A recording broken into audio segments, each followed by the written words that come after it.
Hello and welcome to another episode of the Book Club. I am your host Geoffrey Gibson, and on today's edition I am going to be talking about the first Discworld book, The Colour of Magic by the late great Sir Terry Pratchett, so let's not waste any more time and get on with our discussion. The Colour of Magic is where it all began for Sir Terry Pratchett. I returned to the original Discworld novel as a change of pace from Dickens, and with one question at the very front of my mind, and that question was, would it stand the test of time? How well would it have aged, and how fully formed was Pratchett's early vision of Discworld? Would the detail and complexity all be there, or would, as I assumed, the detail have developed and accrued over time, book by book? Which is a lot more than one question, of course. Remarkably, the Discworld universe is almost completely fully developed in this first portrait.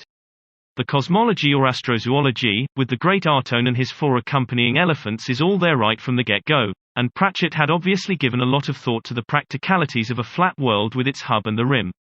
Ankh-Morpork is complete in virtually every detail, with the pre-Sam Vimes Watch, the patrician and the thieves and assassins guilds. The unseen university with its complex hierarchy of wizards and archwizards is also there in this book, as is magic as a practical working concept. I really enjoyed the way Pratchett plays with the idea of science being a modern equivalent of magic, not a new idea of course, but one he has a lot of fun with. An example of this is when Rincewind is trying to work out how Two Flowers' camera works.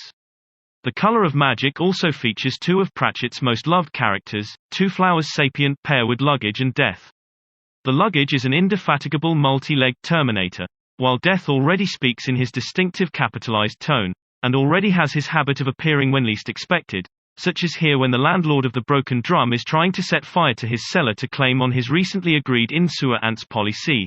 The other thing that struck me when reading this book, and which may be controversial, is that over time Pratchett became a much better and funnier writer.